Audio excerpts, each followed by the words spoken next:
YouTube right now, and that's going to hopefully record for us. So it says setting up, so it just must take a second here.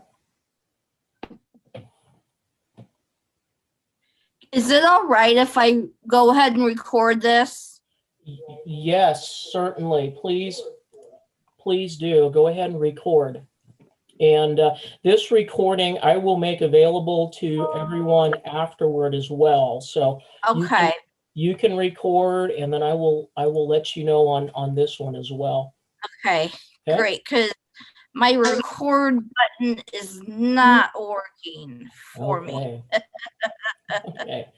Well, good evening, everyone. I do have 7 o'clock here, actually 7:01. I know we've got a few people who are still jumping on, and that's great. You can catch up as we go along, but I do want to get things underway here. I am so pleased to see so many faces on Zoom tonight. This club leadership chat is the 5th one that we've had since February or since January. And I'm pretty excited about tonight because tonight's about membership. We've focused something different on each CLC, and you can't get much more heart and soul of Kiwanis than membership. So I'm really looking forward to the presentations we're going to have this evening.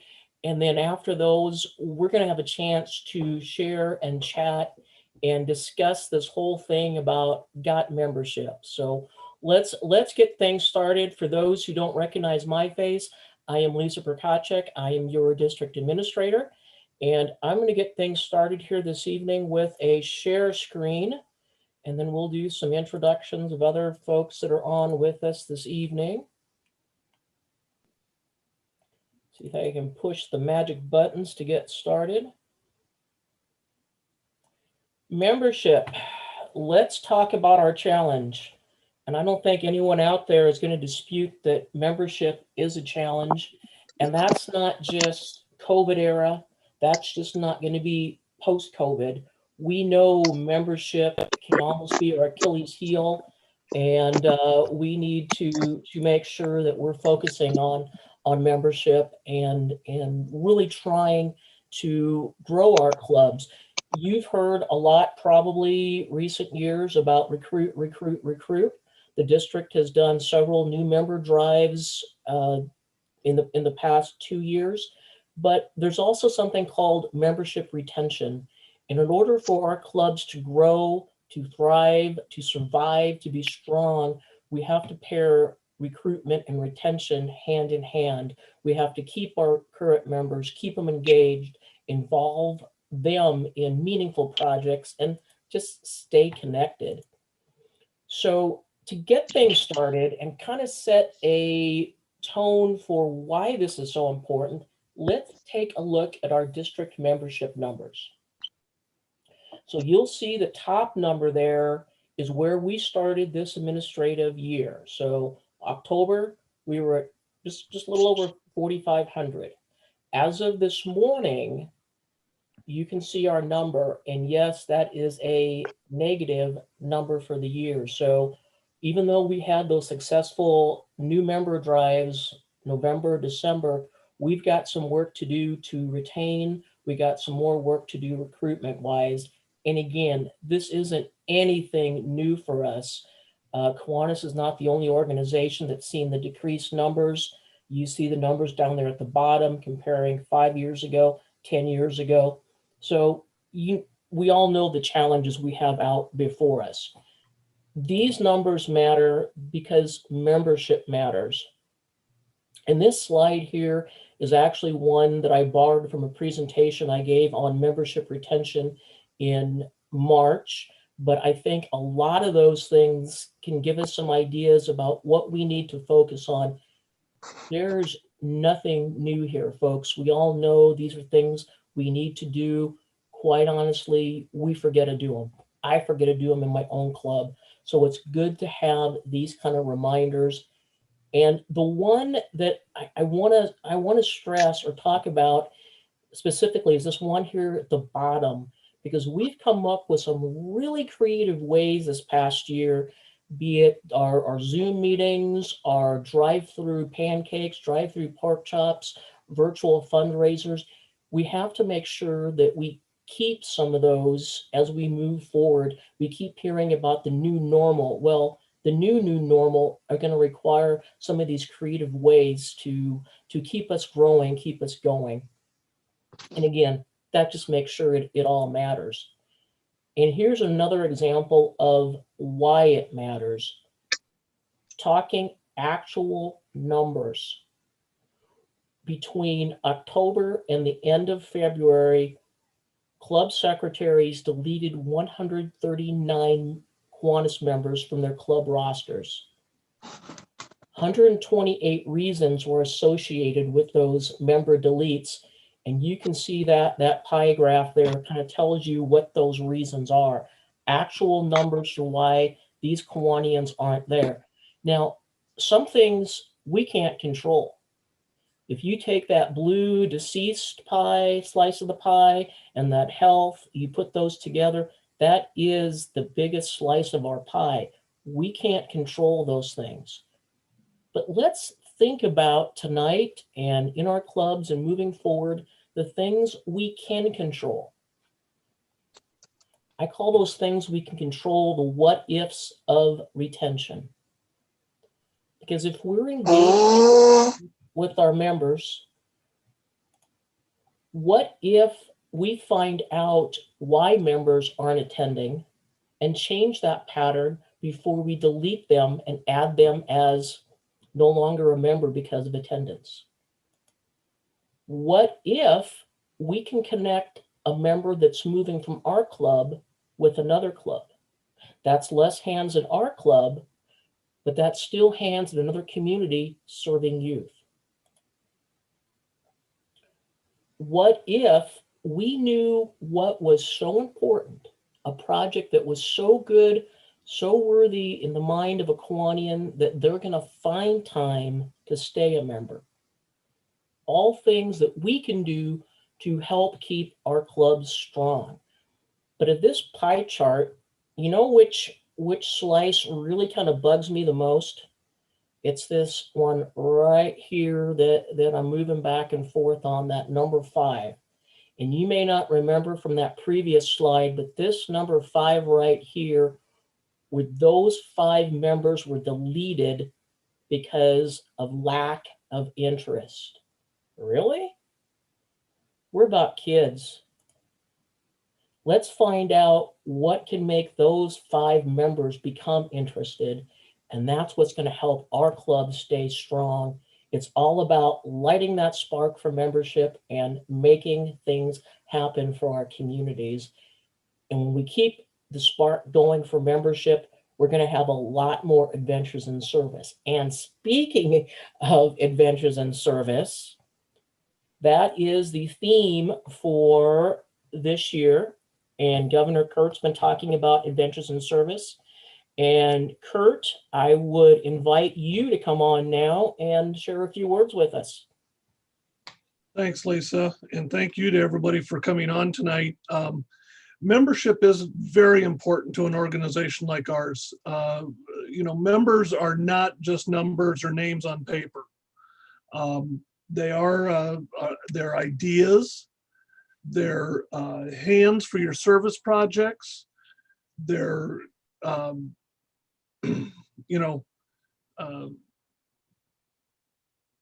their help with your projects, and so it is important to keep them. And it's not only important to bring people in, new members in, but like Lisa showed earlier, we're losing them out the back door faster than what we can bring them in the front door. So it's very important to work on the retention aspect also. So again, thank you guys for coming on tonight and being a part of this chat. Hopefully you can come up with some new ideas. Maybe something that is working for another club, you can implement in your own club.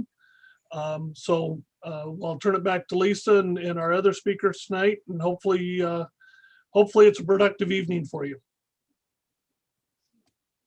All right, thank you, Kurt. Appreciate your words, and you're welcome. I would like to introduce now Kathy Szymanski. She's our international trustee and district counselor this year. And so please, Kathy, that you can be with us here, the short trip you made from Pennsylvania this evening. So thanks for being on, and I'm going to turn it over to you. I'm actually going to be very quick because I feel strongly what Brad Boyd is about to talk to you all about, and about all of you gathering together to just talk and chat. That's what I'm very interested in. But I would like to thank all of you for being here this evening. 100% agree with Governor Kurt. Basically, we need the hands of service this year. Our kids need us. They really need us. They've been through more mental stuff than any of us have gone through ever, and it's tough on them this year. So they're going to need us. They're going to need us right now, but come September, October, there's going to be such a strong need for Kiwanians and our service leadership programs.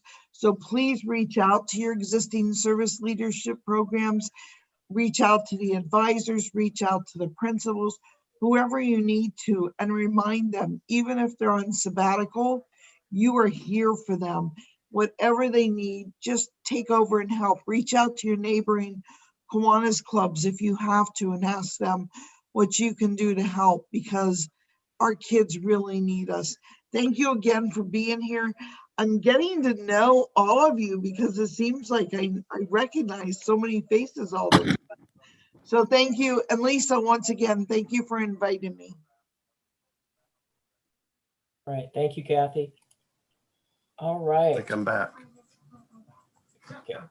I would next like to bring up introduce our district membership chair, Gary Wattnum. Gary's What? got a few things to share with us this evening. So Gary, I'm going to turn it over to you. Okay, thanks, Lisa, and thanks for joining us tonight, everyone. Pleasure to see you. Just a couple of things. What Lisa said earlier, recruiting and retention go hand in hand in my book from back in my military days. Those two terms went together hand and fist. Couple of things on recruiting. Somebody has to ask. You need to have members in your club that are excited about asking and that can ask. If you're the membership chair, I would ask you to reach out to those folks. Not everybody is a salesperson, but you know those people in your club that have the strengths that can go out and talk to people and do the ask.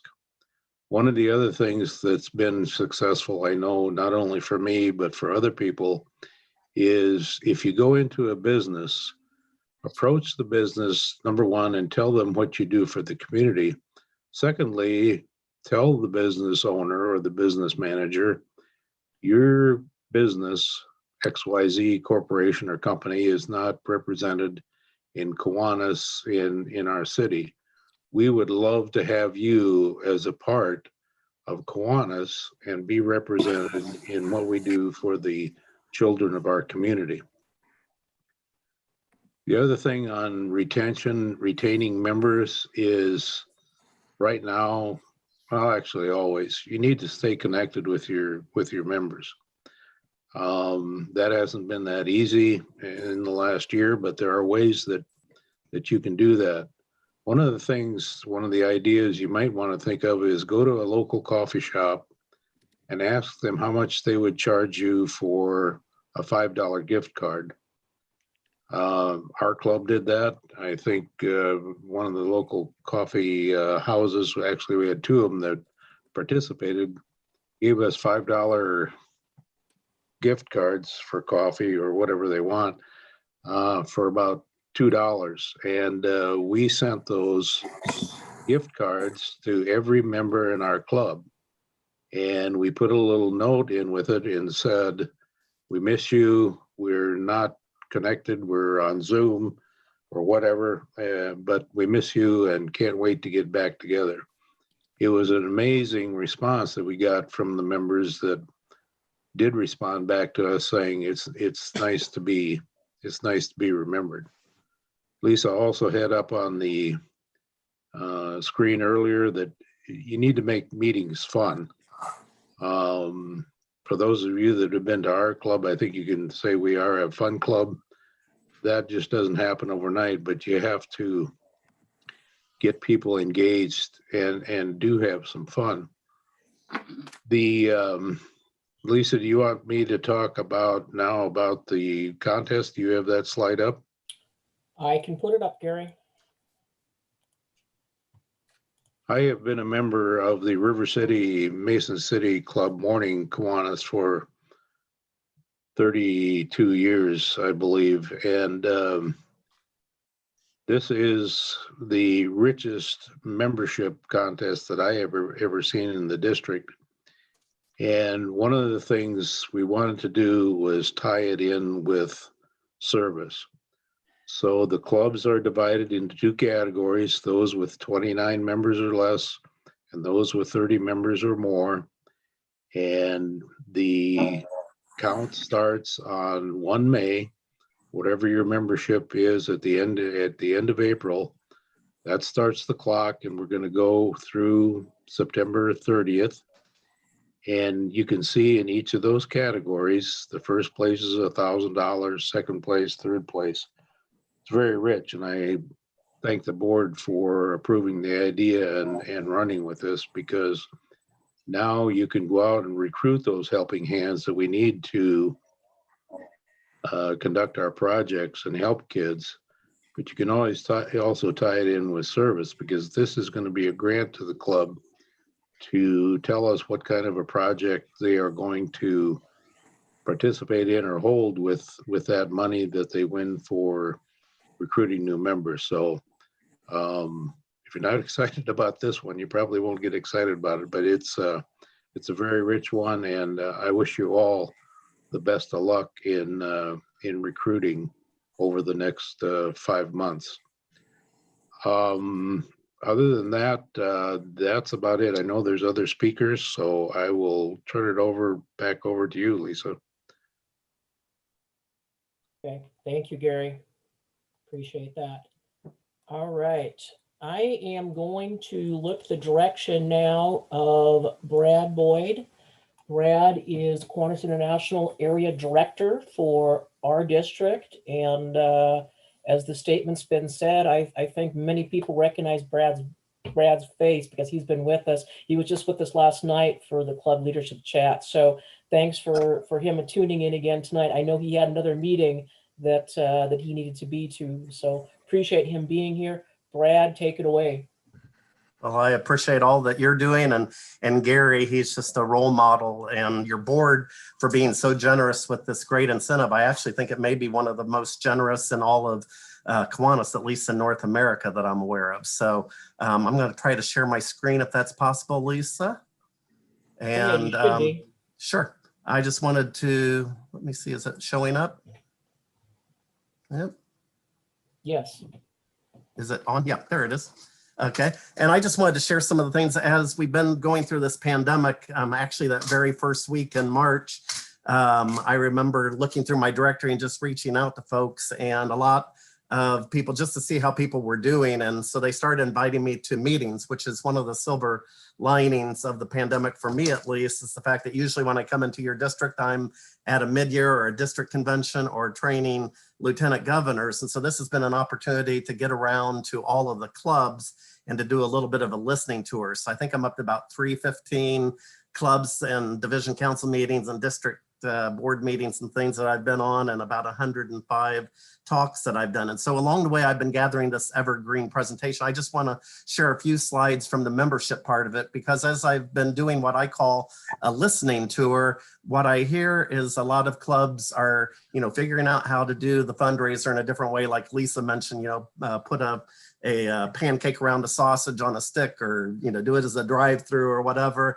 And people are pretty inventive in terms of service, both individually and collectively, or even in a hybrid formation. But the one area that I don't hear too many talking about is membership growth. And I know that you're probably all tired of me yammering on incessantly about membership, and I'm here to tell you that we really don't need any new members.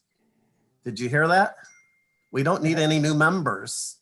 All we need are more hands for service. So change the name of your committee in each of the clubs. It's no longer the membership committee, it's the more hands for service committee. And that way we can really tackle, and this is the prime opportunity with a more captive audience. A lot of us are still working from the confines of our home and everything.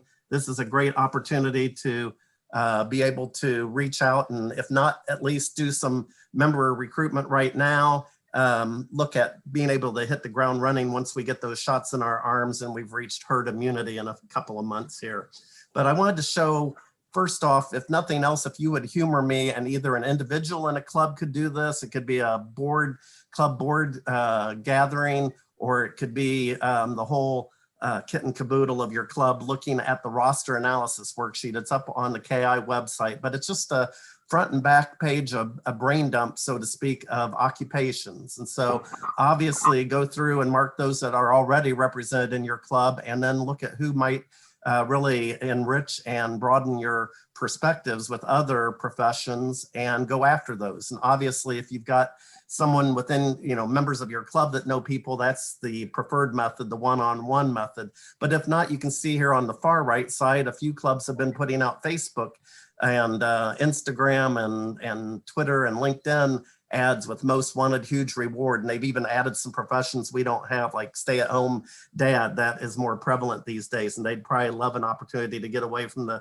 kids for an hour and work on Kiwanis and bettering their community and all. So it's real easy to do the roster analysis, and it's a real easy entry point for clubs to get back into looking at where they are with their membership base. We also want to strive to make sure that our clubs are more reflective of the community complexion, the composition of those. And actually, I used to use this with club opening, but it works great with club strengthening as well. I had, went to a Christian bookstore a few years back and saw they had this yellow pages down in the lower left-hand corner. And I think they're probably the only niche organization that actually prints things. All the others I found online, but it got me to thinking, I wonder if maybe I could attract some folks that are maybe just a mom and pop shop, or perhaps they're two young people that are working out of their parents' basement or in an attic somewhere, or perhaps in one of those shared workspaces and everything. So it's fun. Between now and the next few minutes when I finish up here, you could probably type in the name of your community and put veteran-owned businesses in Hastings, Nebraska, and up would pop 4 or 5 prospective member names there. So you don't have to join the chamber. Wanted to mention that we always are pushing for each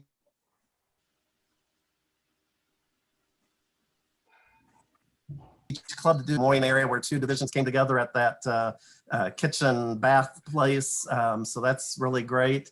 And oops, it's saying my internet connection's unstable. Whoops. So at any rate, so I love the M&M drive, where you can make it a friendly rivalry with your club mates to see who can get the most new members, or at least get guests to meetings, either Zoom or in person or in a hybrid format.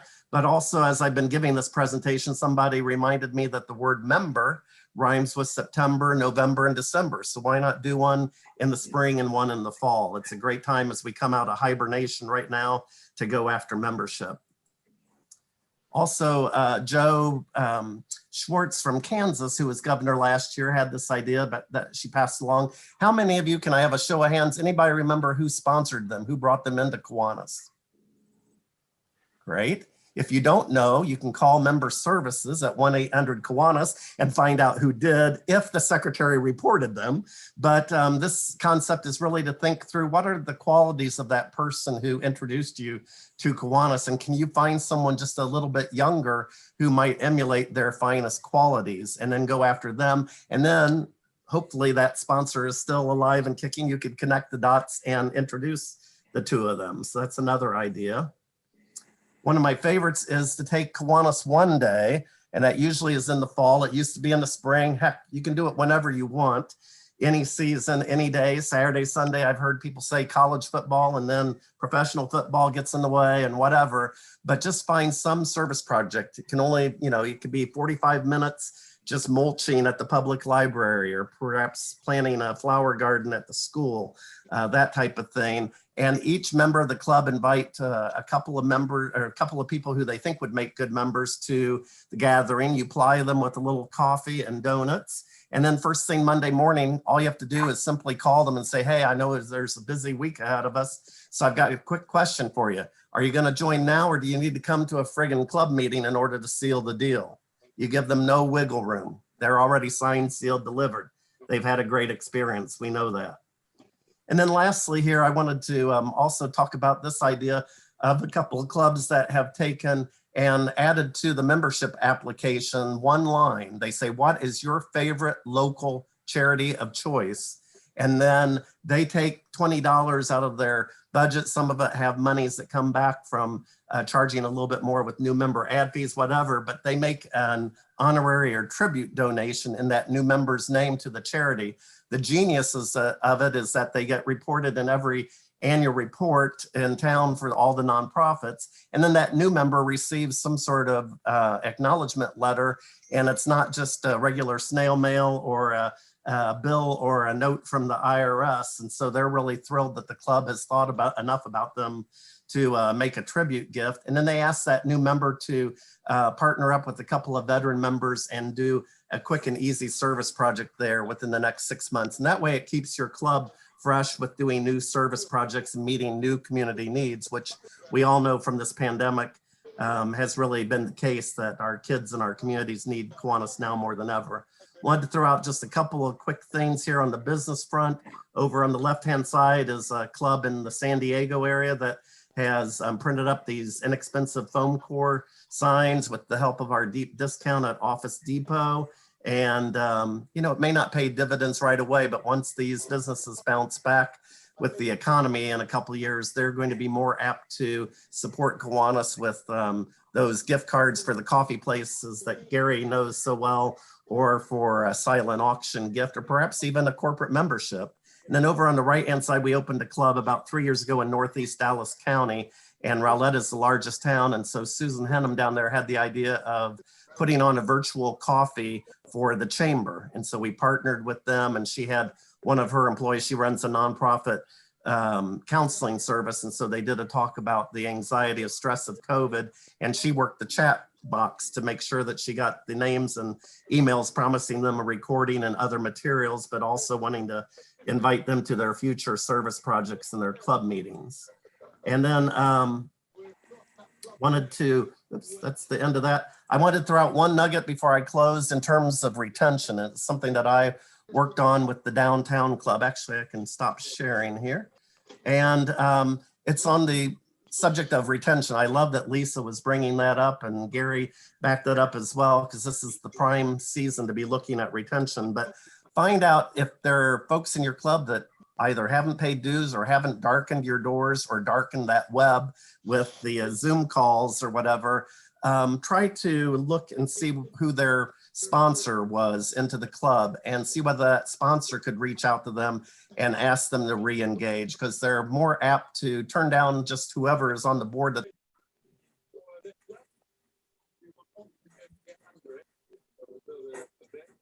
Am I muted there? Sorry, Brad. I was trying to get rid of some of the background noise and I accidentally muted you. My apologies. I know when you're pulling the hook on me. Inadvertent, I swear. Yeah. But for retention, do use the sponsors, because it's a lot harder to turn down somebody that brought you and introduced you into Kiwanis than just anyone on the board. So don't leave all that heavy lifting for the cleanup of people lagging behind to your board members. Make sure that you reach out to any of the members who brought in someone and sponsored them into Kiwanis. So I appreciate all that you're doing. I appreciate the opportunity to speak with all of you. And I put my contact information in the chat box. So if you've got other questions, concerns, or whatever, just give me a holler. Thanks so much. All right. Thank you, Brad. That was great information. And I know there's been a couple questions or comments in the chat box. And yes, we will make sure that you get a link to this recording and even the slides as well. I'm sure, Brad, you'd be happy to share the slides too, so we can make those available to everybody. So, okay. a couple of introductions I just want to make, because we've got some other folks on before we really get into some chat. I do want to introduce Don Fritz, who's our governor-elect. Don, thank you for being on this evening. Anything you'd like to share with us? No, I just want to thank everybody for being here. It's always a pleasure. And I agree with Kathy. I'm starting to see more and more familiar faces, which is a good thing for me. Since I'm going to be governor, I probably ought to know who y'all are. So, yay. Okay. Great. Thanks, Don. Lisa, I have a question. Yeah. You showed us that graph of why people had left Kiwanis. Can you tell me how many of those were over and under 65? Right now, I do not have that information. It's something that I can certainly put together if that's something that would be useful. When I do track, I track each month our member deletes, and right now I am tracking for the reasons, and I am tracking for the number of years they've been in Kiwanis. But if there's information about age available, that's something we can certainly consider tracking as well. Thank you. Okay. One more introduction that I'd like to give out. We also have with us our Vice Governor, Linda Henningsen. Linda, thanks for joining this evening. Anything you'd like to share to our membership on membership? Well, I would just like to echo Don's sentiments that we are really glad to see so many people on tonight.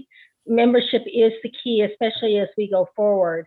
And I did want to mention something to Richard also. I did read somewhere some stat that said our average Kiwanis age members is going down a little bit. So that's a good thing, because we want to bring in younger members because we have to have sustainability. So there was a question in the chat about millennials and how we keep them engaged. And I would just say, listen to what they want. Listen to what they want to do in their community. So thank you all for coming tonight. We really appreciate it. We appreciate your support. I realize that the holy grail, I call it, of Kiwanis membership is going after millennials and younger professionals, or what I think they prefer to be called emerging leaders. And that's wonderful to go after, but actually our sweet spot are the early, the empty nesters, folks that are just approaching perhaps retiring or becoming retired. And those really are the folks that are ready to maybe move they've had successful family life, they've had successful careers, and now they're ready to move from success to significance. And Kiwanis can be that vehicle to give them that opportunity. I have done a little bit of tracking with our new members that are coming in, and I just pulled that report up. So I can share that as of the end of March, we had 190 member adds, and of those 190, our average age was 53.63. So not as high as I expected it was going to be. So pretty good. Okay. One of the things that, and if you have a question, please feel free to put it in chat, or we can certainly unmute yourself and ask too. This really is the time that you can ask questions of any of your district or the international folks on. This is a time to share. If you've had something that you have found that's worked really well in your membership recruitment, membership retention, we want to hear about it. We want to share those success stories. And let's face it, we want to share some failures too, because if there's something that you tried that absolutely positively didn't work, there's no need for another club to replicate it. So let's hear those as well. So I'm looking at chat right now too. And yes, our average age is coming down. Now that's strictly for the new members that have come in. That's not all districts wide, but that 58 that I gave you, that was for new members. So is that number for the deaths that was 22? Is that for the whole district? That was for the whole district, yes. Well, my organization is the Golden K, and we've probably got close to a third of those. Okay.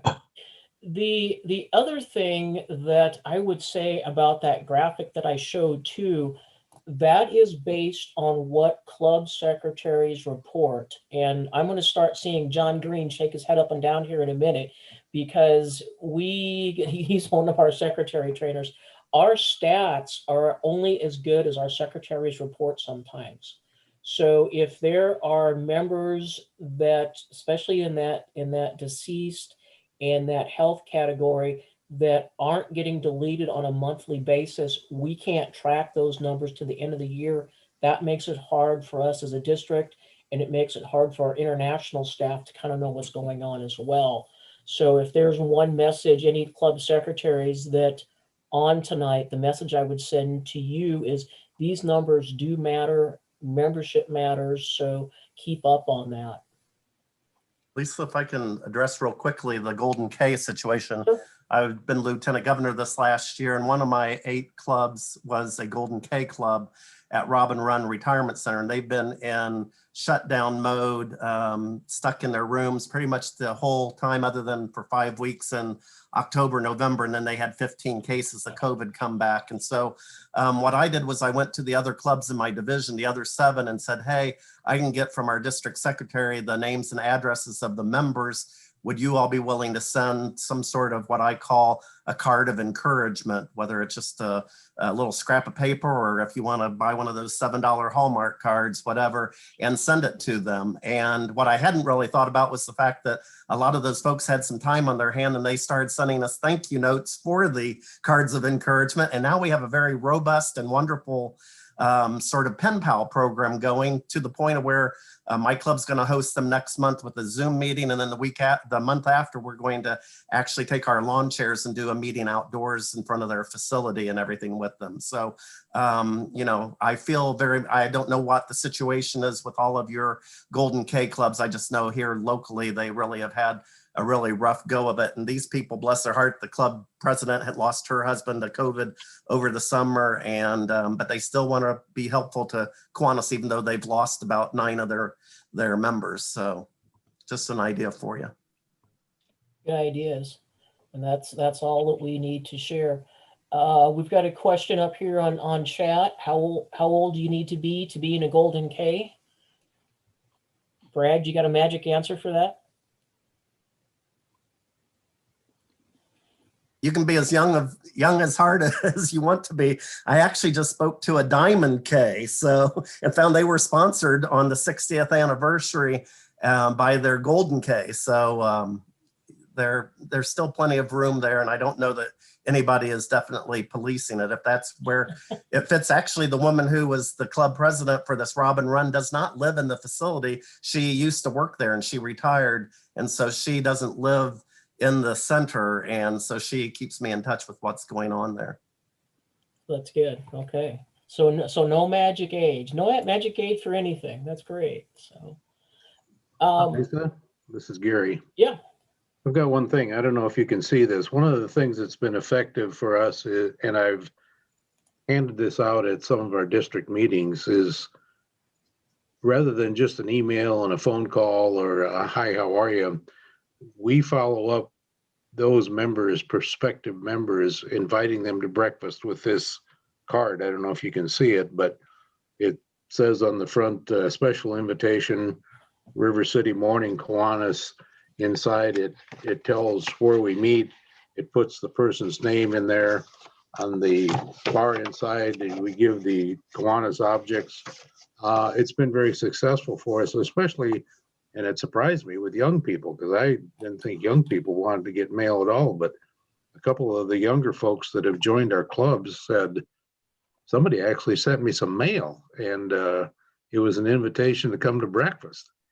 And they couldn't believe it, but doesn't cost much, and it's one thing you might want to try, because I think it just adds a little bit of professionalism to the way you're approaching recruiting new members.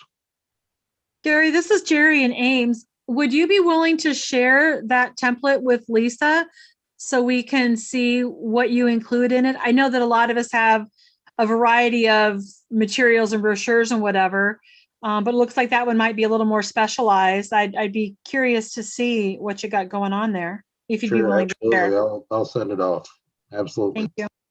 You bet. We'll make sure those resources get sent out to everybody. That's exactly what this type of sharing and discussion is. Yeah, Lisa, we should probably let them know that the membership brochure with the application that's perforated on there is available through the Kiwanis store free of charge. So if you're looking for just a basic brochure, I really like Gary's idea of having something that's more specific about the impact that their club is making in their own community. That penetrates more than just a generic piece. But if you're looking for a membership brochure that just broad brush tells you about Kiwanis and introduces it and even has an application there for folks, that's the resource. Yeah. Well, we give them that too, Brad, because that's a well done piece, and it has the application right with it, and it succinctly explains what Kiwanis is all about. I like it. I like that brochure. And in this age of Zoom, we also have, I pushed a year or so ago to get an online application and actually get it fillable. So if you've got someone through Zoom, you could put that link there and they could actually fill out the application and do it without having to meet someone in person. I know some clubs, when I was with the downtown club, they required 2 members to vouch for them or whatever, but you can at least get the process going. And if you are looking for those kind of resources, there's a lot of them available on the Kiwanis website. So sometime when you've got 2.5 free minutes, go ahead and take a look at that and see what's up there. And as Brad mentioned, that brochure is great. We've used them at my club before. You can order a pack of them and they're great to give out. So good, all good resources. Maybe Lisa, does someone have a question? Lisa, yeah. I'm Jim Burns. I'm with the West Omaha Diamond Kiwanis. And I wanted to acknowledge the fact that I screwed up in my application and you went to a lot of trouble to get me straightened out. So I appreciate it. Thank you. You are very welcome. I was so glad when your registration popped up. So we got that straightened out. And it just shows, see, whether in membership or registering for a Zoom, persistence pays off. That's the lesson for the night, right? Turned out to be an operator or got it. That's the main thing. So good. Incidentally, we will take anybody of any age. Good. I wanted to mention that in the chat, Lee mentioned that some of her club members, they lost some because they don't like Zoom meetings. And, you know, there are instances where this happened, but once we get back to later this summer, maybe early fall, where we're actually meeting in person, it wouldn't hurt to invite those members back and see if we can get them back into the fold. That's a good point. Good strategy. Absolutely. Yeah, definitely. One of the things that I also thought we could maybe do, and I didn't forewarn people in advance, so my apologies. Hopefully I don't offend anybody, but I know we've got some members on for some clubs who have had some good efforts in recruitment. They were able to end last year positively. I'm kind of looking over on the side of my screen and Sue Waldron pops up here. I know your club, Lincoln Northeast, had some success. Anything you'd like to share, Sue, about what your club did to kind of hold the course and bring some new members in?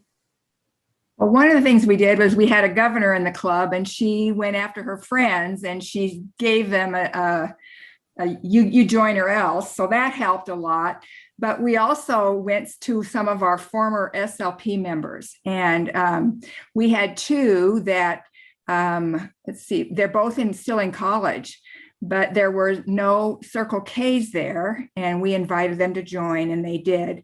Now, they're not real active because the young man is in all kinds of sports and all kinds of everything, but he really came to us first and wanted to be involved. So we're looking ahead, you know, he'll be involved in the future. And then the young lady, she's had a couple of really fun fundraisers for us because she can do all this, I don't know, what's it called, Lenora, buggy, or I don't know. I can't even figure out what she's doing, but it's been fun and we've done some really cool things. So, you know, think about your SLPs. If they are not in a Circle K, invite them into your club.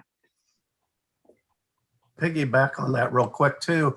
I did some research a couple years back, and Dave Wooler, who before he retired, I asked him how many of our SLP faculty advisors belong to a club. It's less than 10%. And largely because most of our clubs meet either in the morning or over the lunch hour, and that just isn't conducive. It could be cost, but I really don't think the cost was the factor, it's the time. So particularly when you're now in Zoom, there's no reason why a club wouldn't want to invite any and everybody that tangentially has any involvement with youth in their community to come on to your Zoom call. They can just turn it down. So if you've got an email address for that faculty advisor, for the school principal, for the superintendent, any of the key clubbers or CKI members or whatever, anybody in your community who's with the Y or Salvation Army or anybody else that does youth programs, boys and girls clubs, the more the merrier, and it doesn't hurt to send that out, and all they can do is unsubscribe if they don't really want to get your newsletters, but you might just bag a member out of that. And we also had a club closing here in Lincoln, and we did it for their members. So, we wanted to pick up some of the projects that they were doing. And so I think that helped. Like they had a park that they were cleaning up. And so our club took that on. And but that's been really great, I think, to get for, and they've become really good members. And then Brad, you'll be glad to know, we did, let's see, what was I thinking? There was something you had mentioned. Oh yeah, that $25 for new members to their nonprofit of choice. We did that, and that really went over really well. It works. That's the incentive sometimes that's needed. And I see some chat going back and forth about hybrids now, and that's important. And what I really mentioned before was, you know, we found out things about some members who we thought maybe weren't interested because they were not attending meetings, and they could all of a sudden because of Zoom.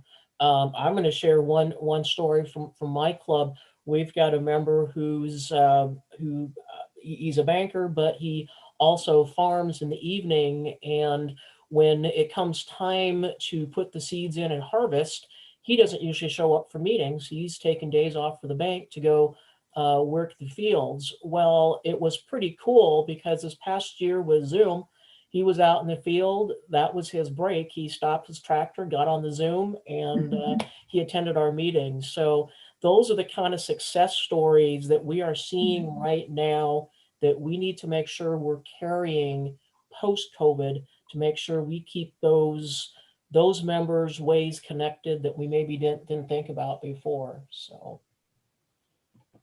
Lisa, our club records every one of our Zoom meetings, and then I take it and upload it to the cloud.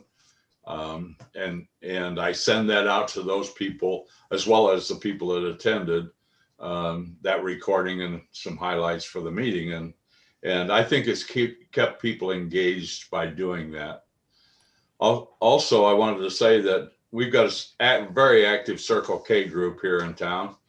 And every year I ask for the graduating seniors of that group, and I make contact with them. I don't always get them to stay in town, but I get them to check out a Kiwanis club in some other area. And we've had as many as 3 in one graduating class join our club. That's great. And it's those kind of things that we just have to keep in the forefront and keep moving and keep pushing on. Anybody else with a success story or like I said, a failure story you want to share for what worked or didn't work for your club? Lisa, I think we'd be remiss if we didn't ask Kathy Szymanski to tell us a little bit. She's a membership maven in her own regard and all, to ask her for some of her secrets other than her bubbly personality that you can't resist. Okay. I saw she went off camera a minute though, so I don't know. There she is. Okay, she's back. Remember, I have 2 dogs for those of you who forgot. So sometimes it's just just easier. So, you know, I have 5 points just to keep in mind that I want to share with you guys. As I was listening, I actually wrote them down. Not that they're anything new to anyone.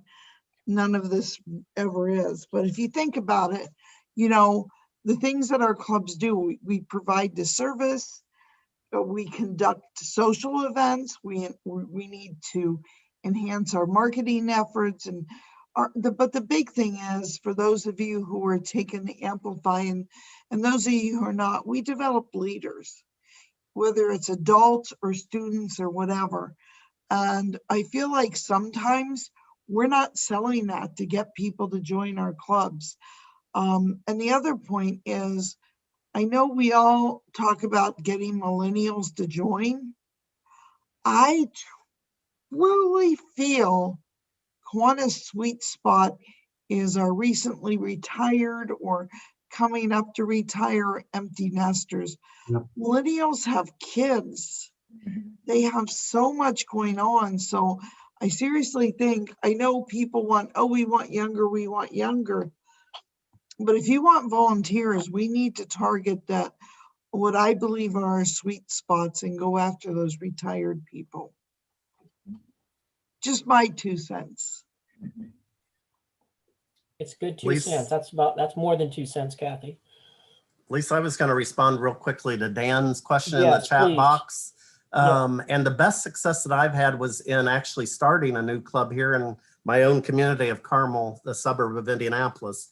And so what we did was we used the Nextdoor app. Does anybody have that, where it tells your neighborhood who's lost a kitty or who needs somebody to mow the grass or babysit? But you can put anything on there. And so we actually posted that we were going to be working on having an informational meeting.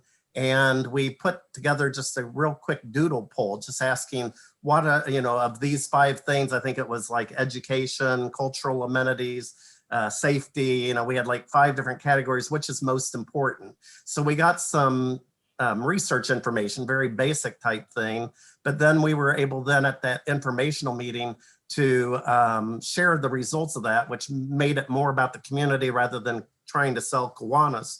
And then we took and put on those Post-it pads around the room. We listed all of the grade schools, the middle schools, the high schools, and then we highlighted in color those where we had a Kiwanis club. And you better believe me, because I do believe that women are probably more attuned to things than others. As soon as any of those mothers from another club saw that Mohawk Trails School had a builders club and their kids didn't, they're like, how come we don't have one? And so then we were able to say, well, if you join this club as a charter member, you'll be able to influence what projects you take on, and perhaps that might be something that you could push through and everything. So I think that's the best success I've had regarding what Dan's question was. And I guess I would turn that around too. Dan, have you tried to do that? And is that something your club's had some success with or tried?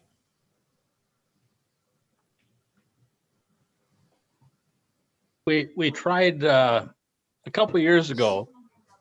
We tried addressing letters to the parents of the Key Club, focusing on the seniors. Send it to the parents and ask them if they would like, to visit our meeting and special invite, etc. But it just didn't get anything out of it. So maybe just we need to try a different approach. But it seemed like the parents of Key Clubbers and the parents of Builders Club members, they know what their kids are up to and how valuable that is, that I'm surprised that we can't get more parents. Maybe you tried it. What I've done is my favorite event, particularly at the K Kids or Builders Club level, but it can work with any of them, is to have the kiddos invite their parents or family, loved ones to the installation of officers and the induction of members and everything at the beginning of the year. There's nothing stinking more cute than little kids going through all the, traditions that we have and those types of things, and their kids getting so excited over being a part of this service organization. So I would really strike early in the calendar year and try to make those really a focal point and get the kids to be excited about inviting their parents rather than you just going around them to the parents directly. In my experience, though, they come to all that stuff, but I think it's what Kathy said. They are so busy. Yeah. Their kids are in 20 different sports. They've got, you know, kids going every direction. And I think that's it. We did get a couple parents from builders, but they just couldn't stay in. As much as they loved Kiwanis, they had too many things going on with their own kids. So I think that's more of the problem than anything else. Very well could be. Okay. Thank you. Zoom may make that a little bit easier with the Zoom option. Just saying, it doesn't take as much time to drive to and from a meeting and everything. Except we meet at noon and our parents are all working, so. You got me there. Top that one, Brad. You stumped me, as you usually do. I would like to. Has the age level that we have right now, which you say is 54, has it always been like that? Or was there a day back in the 50s when 40-year-olds were able to do this? Or do we have any data on that? I don't have any data on this. I guess maybe I'll look to some of my longer term Kiwanians on here today to, what did you see for trends or what's been in the past? I'm not sure. I've been tracking data for only the past year and a half, so I can't give you a good answer to that. Well, it would be interesting to find that out, because then if it turns out that for the last 4 decades, everybody's been in their 50s and 60s, then we don't have to feel like we're failing because we're not getting the millennials. It would certainly take a lot of stress and get rid of some of these gray hairs. There you go. You know, Lee, when Bob Mitchell was governor, he did some research on that, and it has come down. We were like in the 60s, 65, 67, about maybe that's been 7-8 years ago. So it has come down a little bit. I would like to comment further on what Kathy's point on retirees. It seems to me that especially those who retire from schools and anything related to children, they now may have time to continue what has been their life work in terms of their interest has always been with the children that we serve. So we should keep tabs of that. Good point. I'd like to make a comment on that. You know, people are living much, much longer and having many more years. So there are many older people who are still very capable of contributing. Definitely.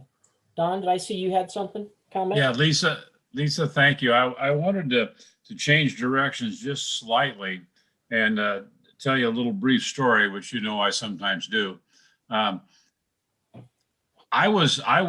Even though I'm a pretty gregarious guy, I was not real comfortable always going out and as Gary Wattnum always is very, very frank about saying, just ask. I never was very comfortable with that. So I was approached by a couple of wonderful people, Sue Waldron and Lenora Hanna, and said, this is a number of years ago, let's do a little membership blitz and we'll show you how this works. And I invited a couple of younger members from my club to come along, and we went out and did a membership blitz and were quite successful. But the bottom line was that because we had great mentors and coaches, these younger members now are willing to do it themselves. They say, oh, I can do this. This isn't hard. You know, once they learned the trick, once they gained some confidence, they were able to go out and do the ask. And we're planning to do another ask coming up here very shortly in our club. So one point I want to make is that don't feel like you're all alone. Ask for some assistance, ask for some coaching, ask for some mentoring. You know, many of us are close. We can come over to your communities and assist. And we're always quite willing to do that. Don't feel like you're by yourself with this. And we can hopefully, some of us who have been doing it now for a while can help instill some confidence and build some skills in your own membership so that you can continue that whole process on your own. I found it quite enlightening and believe it or not, fun. I agree. And particularly, for me, one of the things that I distinctly remember from the Bob Mitchell formula days is his saying that a club meeting, and I add, or service project without a guest is a failure.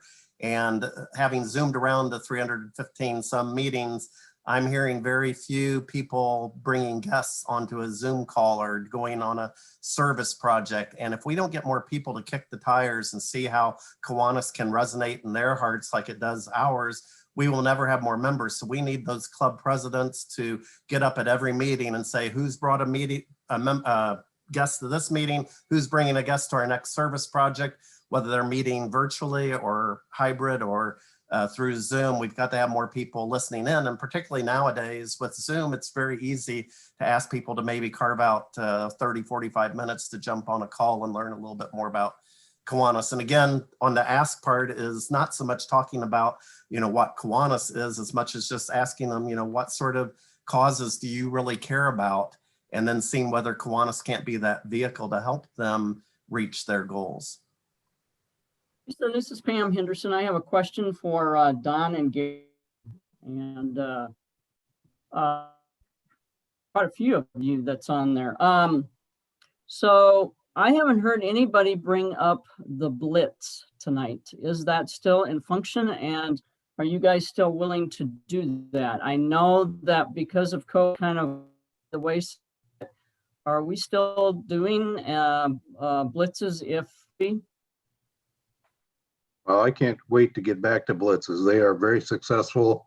I learned from the two pros, Lenora and Sue, and we'll come to your community. It just hasn't been feasible in the last year because we have reached out to some people and they have said, no, we're not doing any blitzes in our clubs, and rightfully so, but absolutely. I'm going to go back and start them if we can, as soon as we can. Gary, you want to explain what a blitz is for those who may not be familiar with that?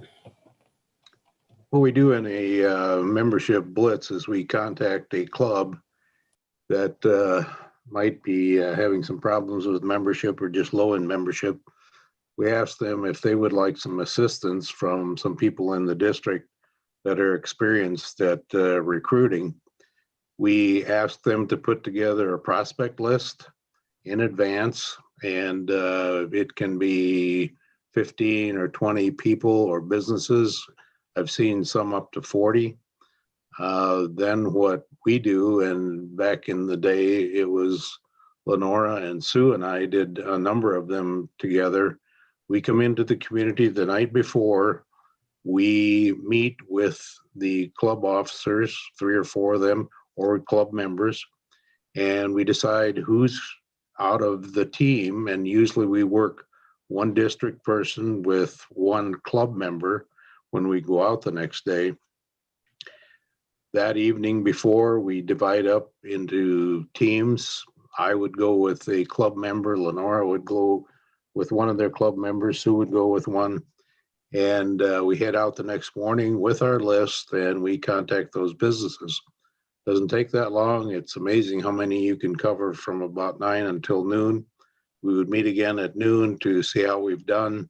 If there was things to do after lunch, we did them, but typically we could cover the ground that we needed to in a morning. And I can't tell you how I miss them because, and I'll let Lenora and Sue chime in, but we never had one that was a bad one. I mean, we had some that were more successful than others, but it was amazing, and the reception in the communities was great.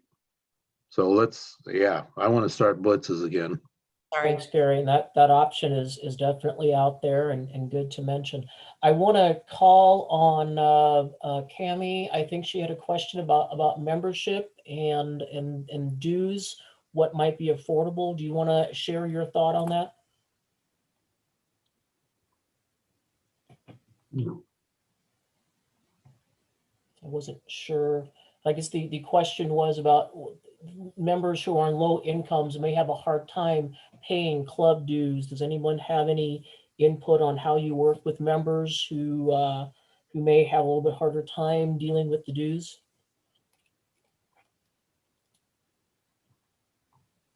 We have had a couple of those over the years, and yes, we have worked with them, and I guess the member, I hope they would come forward and just say that they would like to continue as a member of Kiwanis and what the issue might be, and we've always worked with them. Our Lisa membership, and everybody, I've got to run, but I'm going to put in a shameless advertisement for our fly-in breakfast on May 15th at the Mason City, Iowa airport. $7 for, yeah, Don's getting behind the wheel. He's going to start out next Tuesday or something. And $7 for a great breakfast. We served 500 meals last time, and we're going to break it this time. I've got to go, though, to a meeting because we're getting ready to do this. Okay. So thanks, everybody. Thank you, Gary. And I realize we're a few minutes after 8 o'clock. I know some of you may need to leave, and that's fine. You know, if you want to stick around to continue this conversation, we can certainly do that. But do understand if you've got something else you need to run off to. I'm kind of looking in the chats here. There's a question on the blitzes. It sounds like there's some interest on that. you asked a question about membership. Yeah, okay. Okay, I'm Lee Zeitz. I'm from the Rough Risers in Cedar Falls, Iowa. And our membership is about $45 a month. And the reason for that is that we meet on Wednesday morning at 6:30 in to have breakfast. And the main cost is the breakfast itself. Now, we've had a couple people that have joined, and then they didn't have a lot of money, so we've subsidized them. And that's always been good. And we want to help people out where we can. But do any of you, I mean, is that the amount that the rest of you are paying it because you're going someplace where you have a meal? Or how do you do that? Membership dues. Who wants to chip in what their membership dues are? I'll chime in. This is Jerry from Ames Noon. We obviously meet over the noon hour, so we have a Friday lunch. And we do not bill. We bill in advance for 3 meals per quarter. But if they participate in the meal any more than that, then we catch up with that and they pay it the next quarter. So if a person were to participate in every single weekly meeting, and eat the meal, it would come out to about what you have. But we found that we used to bill for all the meals, and we found that was cost prohibitive for some people. So instead we just bill for essentially the equivalent of 1 per month for a quarter, knowing that if you eat more than that, you'll pay more than that, but you're going to pay for those 3 whether you do or not. So that means that you're at a place where they can go in and they can select what it is they want and pay. They may go in for a cup of coffee. They may go in for a full lunch. No, we meet at a country club, and it's a buffet meal, and it's a fixed cost. The only difference, the only choice is, do you come to the meeting? Do you come to the meeting and eat, or do you not come to the meeting? So we have a few people who will come to the meeting, not like what's on the menu, and not eat. Almost everybody comes and eats the meal. And that's why our attendance is just so important, because they're only billed for 3 out of the 13 and a quarter in advance, and everything else is made up for the following quarter. Because we had trouble retaining members when we were charging them for a mandatory meal at every meeting. And so that buffet would be there even if you weren't there, correct? No, they set it up just for us. So where do they pay if they're paying individually? They don't pay at the day. It's included. It's a quarterly dues billing. Well, I know, but you're talking about 3 out of the 4 weeks in a month. They have to pay on their own. Who do they pay? That's a part of their billing. So we charge them for their dues plus 3 meals for the next month, plus any meals they ate for the last month. So your secretary has to take care of all that. As a secretary, I take care of attendance, and the treasurer is the one who incorporates that into the billing. But she's got it down to it's a pretty slick system. And then we only have to handle cash at the door for guests and visitors who eat. Okay, thank you. You're welcome. Good information. Lenora, I know you had something else to offer on the Blitz. Did you want to make a comment? No.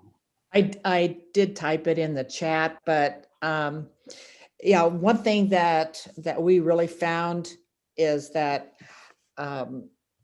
people, the members of the clubs that we were helping with the Blitz, were really comfortable by the time we were done with going out the next time without us. And, you know, we would help any club with the Blitz, whether you are really struggling with your membership. I mean, that's who we really focused on, but we would help anybody. And just like Gary, I'm getting anxious to do this again. We really have enjoyed doing the Blitzes in the past. You know, I want to affirm what Lenora just said. She and Sue taught my club how to do this. Now we're going to do our next one on our own. We're not asking for any assistance. And the two young guys that you guys both know who went along with us said, we can do this. And they initiated it. I did not initiate it. They initiated it. And Gary Wattnum's not with us anymore, but that membership contest, it got their attention. My president said, that's $1,000. We could win $1,000. And he got all excited about the money. So what do you say when you go into the business in a Blitz? Well, there's a couple of things. There's some details that we kind of skipped over. You know, we like to identify and get contact information and send them a note, a letter, or an email prior to us coming. And then I always encourage everybody to don't do cold calls, make an appointment, and say that you're going to be there for 15 minutes. And then you just simply go in and say, this is who we are. And you may have a packet of information and brochure and so on. And we'd like to invite you to a guest day. And we hope that you would come and join us at our guest day. And we'll talk more about what we do in Kiwanis. It's a very short, brief conversation. Sometimes there have been some strategies where they put a little more pressure on the prospective members. I've not been quite as high pressure. I tend to invite them to our guest day, and then we put a little more pressure on a guest day. And for that guest day, we have an actual invitation that we leave with them that day. Yes. But I would say, Sue, we've done a lot of cold calls. Yeah. Probably even more of those. And when you do send something out to them in advance, you know, I think it gets buried on their desk or, you know, whatever. But I think we have really good results with cold calls too. Well, basically, you're just telling them about Kiwanis. You're just telling them what you do and that you need more help. So you'll know right away if they're excited or, you know, if they're not. But we always try to, you know, get the sale that day. Don doesn't do that as much, but we like to try to get them to sign right then. And it doesn't always work, which is just fine, because then they can come and do the meeting. But there's a lot of preparation and there's a lot of follow-up. And if you don't do both of those, you will not be successful. But we've been out with Brad Boyd, we've been out with Don, we've been out with so many people. That's how, you know, we got to meet people across the district, and we just had so much fun. And actually, it sounds like there's some definite interest in blitzes. And sorry to cut you off, Lenora. Go ahead. I just want to make sure that if there is interest in blitzes, we will make sure we get some information out and get team information out so that clubs can connect with that. One more thought on that, Lenora, and then we can kind of wrap things up.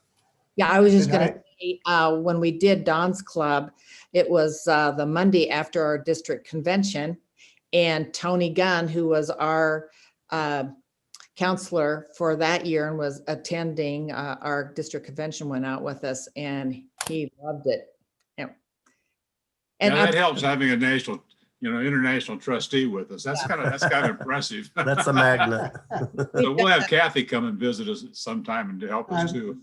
One thing related to that, I so admire what Lenora and Sue have done and others with your district, and they've been fearless and relentless to make membership a focus, and we appreciate that. I do think, just to be honest, that we are in sort of a strange time because there's so many of us still working out of our homes. So if you go to a downtown area, particularly if you're in an urban club trying to do it, it's really going to be hard to even get your foot in the door to do a cold call and all. So I've been a big proponent, and just my personal opinion, I think a few years back, we really rushed people to form the club within the week where we were blitzing. And I think that Zoom is a wonderful vehicle to do some informational meetings. So I would test the waters with having each of your members pull out a couple of prospective folks that they think would make great Kiwanians and invite them to an informational meeting, sort of a virtual, what Don called the guest day or guest night at your club meeting, and put together. We've got out on our KI website, we've got a little orientation program that you can pull from some of the statistics. We can do the numbers or whatever, but again, make the focus more on them of what do you want to see this community? What do you think the needs are from this pandemic as we come out from it? You know, how have the things changed? I put in the chat box just the thing I've been working on now with the post-pandemic engagement, and it starts out with doing a listening tour of talking to educators in your community, those that where you have SLPs and others, but then it goes to talking to elected and appointed officials and all, and then going to your chamber and your business and civic leaders, and then from there getting a representative sample of community members and getting some feedback from your own members as well as the SLPs. I mean, I think this is a pivotal moment of where, you know, you are the bright beacons of hope in your community, and you can really make a difference in terms of helping to listen to them as to what they think, how they've been impacted. Let them tell the stories. They all need to vent a little bit.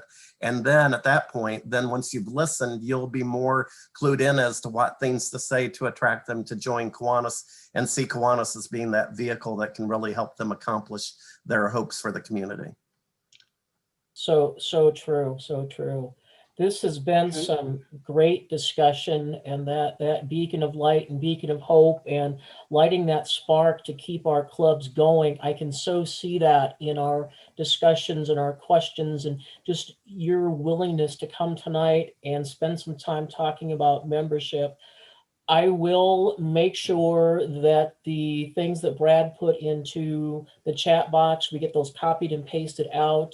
Links that were shared tonight, I will get you that, and the recording link as well. It may not be tomorrow or the next day, but I will get that to you as soon as possible. I am just so pleased again to have this discussion. If there is something that wasn't discussed tonight, or there was a question you wanted to ask in Dent, please make sure you reach out. I will get you contact information for not only your district and international leaders, but everybody that's on here tonight. Because if you heard something, hey, I want to hear more about that, we want to make sure that you've got the resources right here tonight. This is our district's membership network. I truly believe that membership, or those more hands, falls on the responsibility of every Kiwanian to make our club stronger.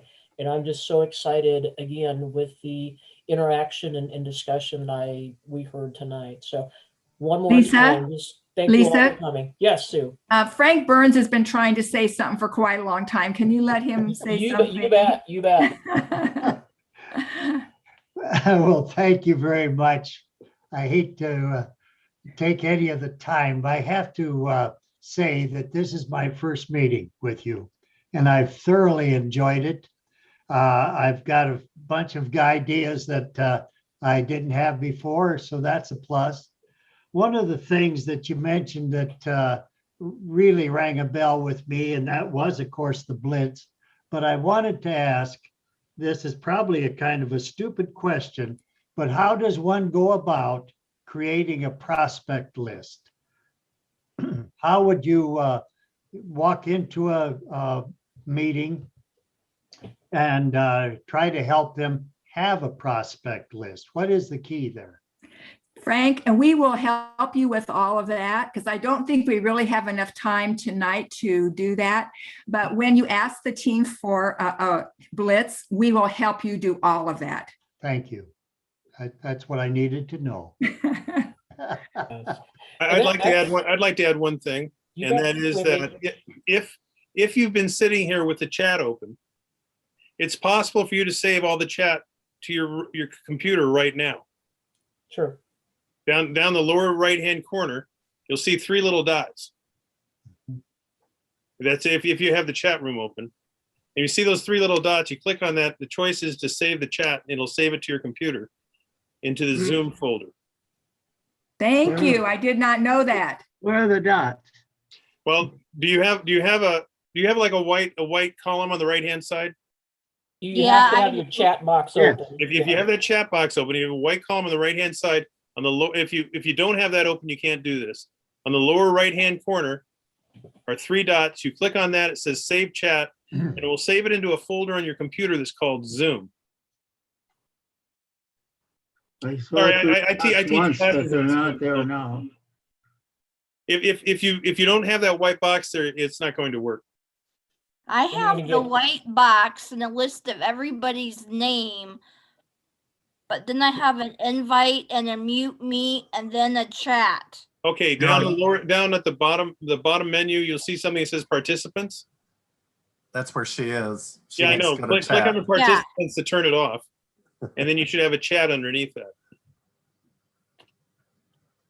Okay. For old school folks, you can also highlight and copy the whole chat box and paste it into an email on your computer. And again, I'll make sure. Oh, okay. I saved mine. I'll make sure you all get it. So yeah. Yeah. Okay. Okay. I'm just happy that after a year of this, I can learn a new Zoom trick. Thanks. I am not tech savvy. I just got my lapboard computer Christmas time. So please bear with me I'm a little slow in learning how to do things on my laptop computer. So I do apologize. Oh, you're fine. No problems. Lisa, will you lead me through on how to keep the notes on membership like you were talking about earlier? I'm our club co-secretary and I had no idea I was supposed to be doing that. Okay. I will send you an email, and if there's something that you need, Cammy, then you and I can discuss that, and we'll work through that. So yeah, I'd be happy to help you out with that. No problem. Thanks, Lisa.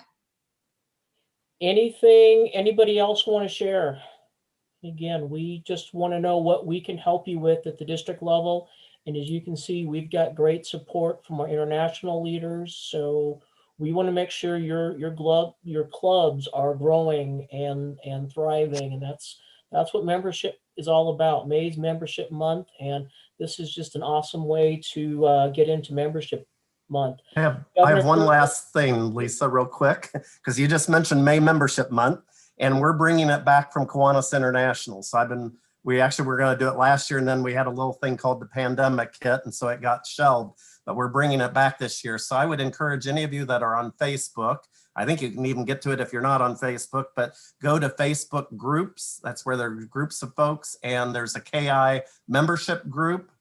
And we started on March 1st because I believe in alliteration. It's not just May membership month. I started in March membership month because we've all come out of hibernation now.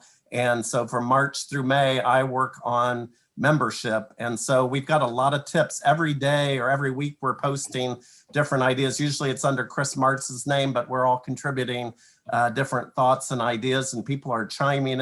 And so there's just it's a great resource. I just wanted to get that in before you close out this meeting. No, that's great. I'm loving this tonight. I mean, we've gone past the hour, but we've had a lot of people hang on and a lot of good discussion. And this shows how important this is. So if there isn't anything else, Governor Kurt, any parting shot? Nope, just thank you for everybody. Hope you got some new ideas that you can work with in your club, and well, hopefully we'll end the year with a positive growth rather than negative 18 or 85 that we're at now. So thank you, everybody. Governor Kurt, I would like to just say it was a pleasure to see that your group is taking on that playground over in Storm Lake. It was, I looked on it at KYL radio, and I'm assuming it's in the paper and so on and so forth. So good luck to you guys there. Thank you. It's actually both of the Kiwanis clubs here in town are doing that. So yep. So I have a question for Lisa before we close out, or anybody else who can answer it. I have really appreciated these chats, and I know that we started with each of the elected positions and then ended with membership, and I'm glad that you emphasized that that wasn't just for the membership chairperson, it really was for anyone. So I guess I'm curious, will there be more of this kind of district chat, whether it's on a topic or a position coming up?